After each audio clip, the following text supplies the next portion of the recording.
दोस्तों, आज इस वीडियो में हम बात करेंगे ETF के बारे में। मैंने बहुत सारे वीडियोस देखे YouTube पर, लेकिन 100% कंफ्यूजन क्लियरिंग वीडियो मुझे नहीं मिला। इसीलिए ये वीडियो मैं बना रहा हूं और इस वीडियो को देखने के बाद ETF से रिलेटेड दूसरा कोई भी वीडियो देखने की जरूरत नहीं पड़ेगी। जितने भी कंफ्यूजन आपको ETF के बारे में है वो सब इस वीडियो में मैं क्लियर करने वाला हूं। ETF क्या है, किस तरीके से ये स्टॉक मार्केट और म्यूचुअल फंड से अलग है, कैसे इस पर इन्वेस्ट करना है, ETF में इन्वेस्ट करने के क्या फायदे और क्या नुकसान है, ETF में इन्वेस्ट के दौरान आपको कितना % टैक्स पे करना पड़ेगा, सभी डिटेल्स आज इस वीडियो में हम कवर करेंगे। तो सबसे पहले ETF है क्या? ETF यानी कि एक्सचेंज ट्रेडेड फंड। अब ETF को समझने के लिए आपको दो टर्म समझना पड़ेगा, वरना आप ETF को समझ नहीं पाओगे। सबसे पहला टर्म है एक्सचेंज ट्रेडेड फंड। इसमें ये एक्सचेंज जो वर्ड है इसका क्या मीनिंग है, लेकिन इसको समझाने से पहले एक टर्म आपको समझना पड़ेगा जो कि है म्यूचुअल फंड। देखिए, म्यूचुअल फंड में होता क्या है कि मान लीजिए एक घर के अंदर 10 लोग हैं, सबके पास में 100 रुपए है। सबने अपना 100 रुपए एक जगह पर जमा किया, वहां पर हुआ 1000 रुपए। अब क्योंकि सबने जमा किया इसीलिए उस फंड को म्यूचुअल फंड कहा जाता है। अब उस म्यूचुअल फंड का जो 1000 रुपए पैसा है वो पैसा एक थर्ड पर्सन को दिया गया। वो थर्ड पर्सन अपने नॉलेज और अपने एक्सपीरियंस के बेसिस पर उस 1000 रुपए को अलग अलग जगह पर इन्वेस्ट करेगा और रिटर्न जैसे जैसे बनेगा वैसे वैसे उस 10 लोगों पर वो पैसा डिवाइड हो जाएगा। इसे कहा जाता है म्यूचुअल फंड। जिस थर्ड पर्सन के हाथ में वो पैसा दिया जाता है इन्वेस्ट करने के लिए उसे कहा जाता है फंड मैनेजर। और ये म्यूचुअल फंड दो तरीके का होता है, एक एक्टिव म्यूचुअल फंड, दूसरा पैसिव म्यूचुअल फंड। इसको अगर आप समझ लेते हो तो ETF क्या है वो आप 100% जान जाओगे। एक्टिव म्यूचुअल फंड उसे कहा जाता है जिस फंड में एक फंड मैनेजर होता है। वो फंड मैनेजर अपने एक्सपीरियंस के बेसिस पर आपके पैसे को इन्वेस्ट करता है।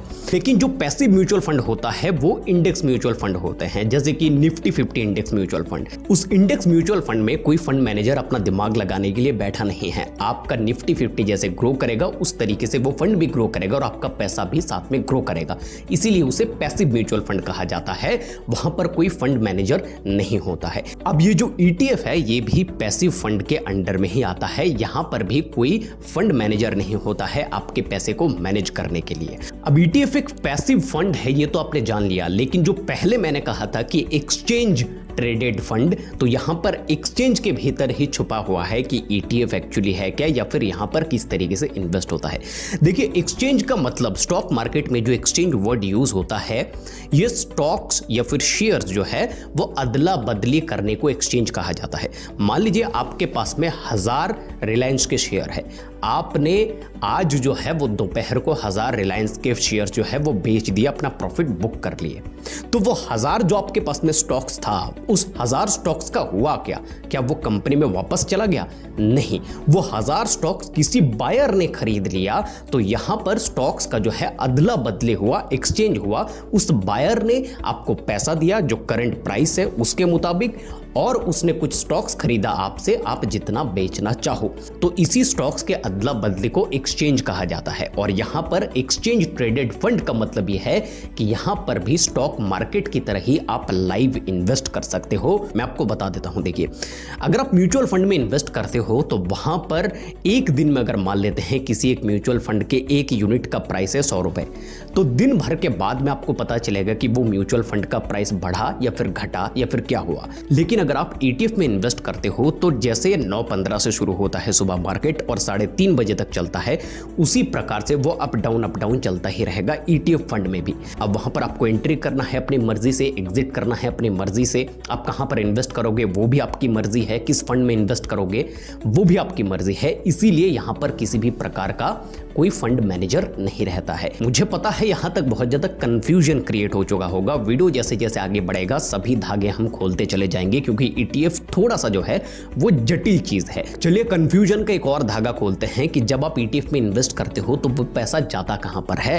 कहां पर इन्वेस्ट होता है। तो देखिए, ETF फंड जो है वो कई प्रकार के होते हैं। ETF में इंडेक्स फंड होते हैं, कई सारे सेक्टर के ऊपर फंड होते हैं, कई सारे कमोडिटीज के ऊपर फंड होते हैं। थोड़ा और सिंप्लीफाई करते हैं, ETF में आप निफ्टी 50 FMCG फंड के भीतर भी इन्वेस्ट कर सकते हैं। इसका मतलब भारतवर्ष में टॉप 50 FMCG कंपनीज में आपका पैसा इन्वेस्ट होगा उस फंड के थ्रू। दूसरी चीज, अगर आप गोल्ड में इन्वेस्ट करना चाहते हो तो गोल्ड फंड के थ्रू आप उसके भीतर जो है वो इन्वेस्ट कर सकते हो। वो अप डाउन होता रहेगा। आप एंट्री करो, 1-2 दिन के बाद एग्जिट करो, कुछ भी करो, वो स्टॉक मार्केट की तरह काम करता है। अब ETF में जैसे आप इन्वेस्ट करते हो तो जिस भी सेक्टर पर या फिर इंडेक्स पर आपने इन्वेस्ट किया है, वो सेक्टर या फिर वो इंडेक्स जैसे जैसे आगे बढ़ेगा, आपका पैसा भी वैसे वैसे आगे बढ़ता चला जाएगा। आपने 100 रुपए पर एक यूनिट खरीदा था, 200 रुपए हुआ, आपने बेच दिया और एग्जिट मार लिए तो आपका पैसा डबल हो जाएगा, जैसे स्टॉक मार्केट में होता है। अब मैं आपको बताता हूं म्यूचुअल फंड और ETF में क्या फर्क है। ये धागा खोलते ही आपका सारा कंफ्यूजन क्लियर हो जाएगा और पानी की तरह साफ हो जाएगा कि ETF एक्चुअली है क्या, किस तरीके से क्या होता है। सबसे पहली चीज, म्यूचुअल फंड में इन्वेस्ट करने के लिए आपके पास में डीमेट अकाउंट का होना जरूरी नहीं है। यहाँ पर आप AMC यानी कि एसेट मैनेजमेंट कंपनी के थ्रू इन्वेस्ट करते हो। लेकिन अगर आप ETF में इन्वेस्ट करना चाहते हो तो क्योंकि ये एक लाइव फंड है, यानी कि लाइव इसका प्राइस अप डाउन होता रहता है, तो इसको खरीदने के लिए, इस पर इन्वेस्ट करने के लिए आपको डीमेट अकाउंट का जरूरत पड़ता है। ये यहां पर आप डायरेक्टली स्टॉक मार्केट के थ्रू इन्वेस्ट करते हो। ये पहला डिफरेंस हो गया। दूसरी चीज, म्यूचुअल फंड में इंडेक्स म्यूचुअल फंड को छोड़ करके बाकी लगभग सभी फंड के भीतर एक फंड मैनेजर रहता है जो आपके पैसे को मैनेज करता है। लेकिन ETF में कोई फंड मैनेजर होता ही नहीं है जो आपके पैसे को मैनेज करे। यहां पर आप खुद अपने नॉलेज और एक्सपीरियंस के बेसिस पर इन्वेस्ट करते हो। आपको लगता है कि ये सेक्टर ज्यादा आगे बढ़ेगा, अब वहां पर इन्वेस्ट करते हो। आपको लगता है ये कंपनीज आगे बढ़ेंगी, बंच ऑफ कंपनीज आगे बढ़ेंगी, ये सेक्टर आगे बढ़ेगा, ये कमोडिटी आगे बढ़ेगा, ये इंडेक्स आगे बढ़ेगा, तो उस पर आप इन्वेस्ट करते हो, उस हिसाब से आपको रिटर्न मिलता है। अब तीसरा डिफरेंस जैसे ही मैं आपको बता दूंगा, आपको पता चल जाएगा म्यूचुअल फंड और ETF में एक्चुअली क्या फर्क है, और ETF में जब आप पैसा इन्वेस्ट करते हो तो वो पैसा किस तरीके से इन्वेस्ट होता है। तो देखिए, म्यूचुअल फंड में जब आप पैसा इन्वेस्ट करते हो तो मैं बार बार कह रहा हूं, आपके लिए एक फंड मैनेजर बैठा हुआ रहता है।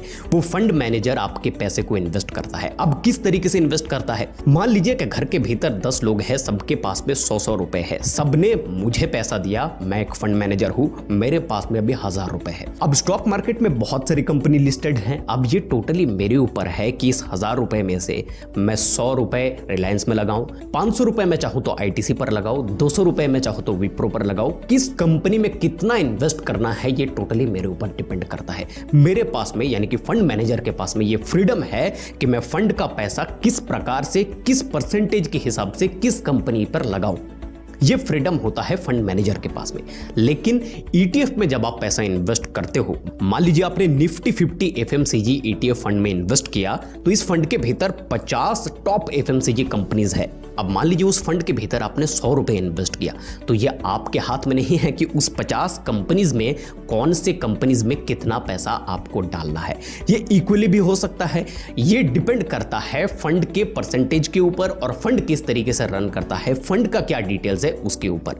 अब हो सकता है कि ETF फंड के भीतर जो डिफॉल्ट सेटिंग है उस हिसाब से आपके टॉप 10 कंपनीज में 1-1 रुपए करके इन्वेस्ट हो, उसके बाद की जो कंपनीज है उसमें 2-2 रुपए करके इन्वेस्ट हो, उसके बाद की कंपनी में किसी में 5, किसी में 7, किसी में 10 इन्वेस्ट हो। ये टोटली डिपेंड करता है फंड के ऊपर। क्योंकि फंड मैनेजर है नहीं तो आपके पास में भी ये फ्रीडम नहीं है। आप भी ये चूज नहीं कर सकते कि किस कंपनी में कितना लगाना है। आप सिर्फ 100 रुपए लगा सकते हो और जिस प्रकार से आपको यूनिट मिलेगा उस हिसाब से आप अपने पास रख सकते हो। आपके हाथ में भी ये पावर नहीं है कि आप ये कहो कि मेरा 100 रुपए है तो 2 रुपए करके 50 कंपनी पर लगा दो, हर एक कंपनी में 2 रुपए लगा दो। ये चॉइस आपके पास में है नहीं, इसीलिए इसे पैसिव फंड के अंडर में देखा जाता है। ETF का मतलब है म्यूचुअल फंड और स्टॉक मार्केट का एक बीच का रास्ता, जहां पर आप स्टॉक मार्केट की तरह ट्रेड कर सकते हो लेकिन इंडेक्स म्यूचुअल फंड की तरह इन्वेस्ट करते हो पैसिवली। बस यही है ETF। तो अगर आप ETF पर इन्वेस्ट करते हो और उस इन्वेस्ट से मुनाफा होता है तो कितना टैक्स आपको भरना पड़ेगा। तो सिंपल भाषा में डोमेस्टिक ETF के बारे में अगर मैं बात करूं तो आपको शॉर्ट टर्म कैपिटल गेन 20% और लॉन्ग टर्म कैपिटल गेन 12.5% देना पड़ेगा। शॉर्ट टर्म कैपिटल गेन यानी कि अगर आप 1 साल के भीतर पैसे को बाहर निकाल लेते हो, लेकिन अगर आपके पैसे का इन्वेस्टमेंट 12 महीने से ऊपर हो जाता है तो वो लॉन्ग टर्म में गिना जाता है। वहां पर अगर आप बाहर निकालते हो तो 12.5% का टैक्स आपको देना पड़ेगा। अब बात करते हैं ETF में इन्वेस्ट करने का क्या फायदा और क्या नुकसान है। सबसे पहले फायदे के बारे में बात करते हैं। ETF में इन्वेस्ट करने का फायदा यह है कि यहाँ पर आप एक कमोडिटी या फिर एक सेक्टर के ऊपर लाइव ट्रेडिंग कर सकते हो, लाइव इन्वेस्टमेंट कर सकते हो। यहाँ पर लाइव जो वर्ड है इसके ऊपर मैं जोर दे रहा हूँ, क्योंकि सेक्टर बेस्ड बहुत सारे म्यूचुअल फंड भी है, वहां पर आप लाइव इन्वेस्टमेंट नहीं कर सकते, यहाँ पर आप लाइव इन्वेस्टमेंट कर सकते हो। यानी कि मान लीजिए 9:30 बजे मार्केट थोड़ा सा करेक्ट हुआ, 3% आपने खरीदा और उसी दिन या फिर 2 दिन के बाद मार्केट फिर से ग्रो हुआ 10%, तो आपका जो मोटा प्रॉफिट बना उसको आप बाहर निकाल सकते हो। यह फायदा है सर ETF का। दूसरा फायदा है क्योंकि इस पर कोई फंड मैनेजर नहीं है, इसीलिए यहां पर म्यूचुअल फंड की तरह कोई एग्जिट लोड नहीं लगता है। म्यूचुअल फंड में एक एग्जिट लोड लगता है कि अगर आप 12 महीने के भीतर पैसे को वापस निकाल लेते हो तो आपको एग्जिट लोड देना पड़ेगा 1%। ये पैसा आपको ETF में नहीं देना है। तीसरा फायदा, यहां पर एक्सपेंस रेशियो म्यूचुअल फंड की तुलना पर बहुत कम होते हैं। एक्सपेंस रेशियो क्या होता है वो थोड़ा सा मैं आपको बता देता हूं। म्यूचुअल फंड में आपने पैसा निवेश किया, अब जो फंड मैनेजर आपके पैसे को ग्रो कर रहा है उसकी भी तो सैलरी है, उसकी भी तो रिसर्च और एनालिसिस करने के लिए कई सारे टूल्स का इस्तेमाल करना पड़ता होगा, उसका कॉस्टिंग है। तो इन सभी चीजों को मैनेज किया जाता है, वो पैसा इन्वेस्टर के जेब से ही बाहर निकाला जाता है। इसे एक्सपेंस रेशियो कहा जाता है। ये 1% होता है, 1.5% होता है, 2% भी होता है, 2.5% भी होता है। ये चीज ETF में बहुत कम होता है। ये 0.1% से लेकर के 0.4% के बीच में होता है, जो म्यूचुअल फंड से कहीं कम है। अब आते हैं ETF में इन्वेस्ट करने के नुकसान। अब देखिए, भले ही आपको यहाँ पर एक्सपेंस रेशियो नहीं देना है म्यूचुअल फंड की तरह, लेकिन यहाँ पर क्योंकि आप ट्रेड कर रहे हो तो आपको एक ट्रेडिंग कॉस्ट देना पड़ता है, ये आपके पॉकेट के ऊपर पड़ेगा। दूसरी चीज, यहाँ पर आप एक सेक्टर पर, एक कमोडिटी के ऊपर या फिर इंडेक्स के ऊपर लाइव इन्वेस्ट करते हो, लेकिन अगर आपको पता है कि ये परफेक्ट, ये स्पेसिफिक कंपनी ग्रो करेगी, फिर यहां पर आप इन्वेस्ट नहीं कर सकते। एक कंपनी के भीतर इन्वेस्ट यहां पर नहीं होता है, क्योंकि ये फंड है।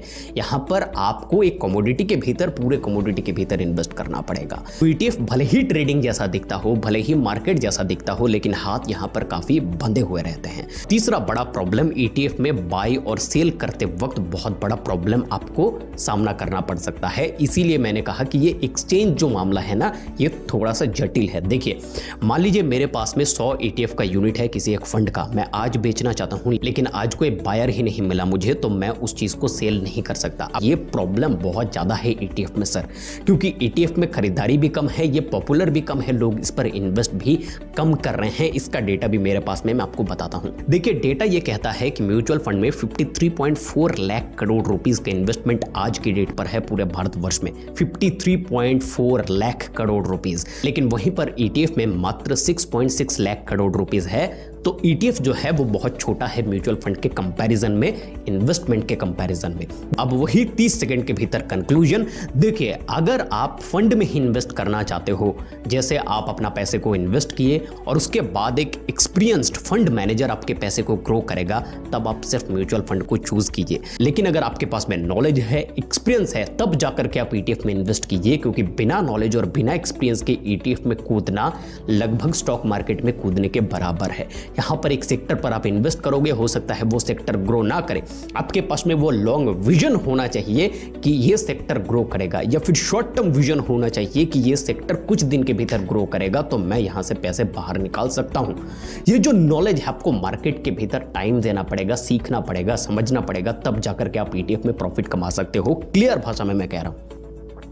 अगर आपके पास में वो टाइम नहीं है, आप जॉब करते हो, बिजनेस करते हो, पढ़ाई करते हो, कुछ भी करते हो, आप मार्केट को वो टाइम नहीं दे सकते, फिर आप म्यूचुअल फंड में इन्वेस्ट करो, वहां पर भी आपको अच्छे खासे रिटर्न मिलेंगे।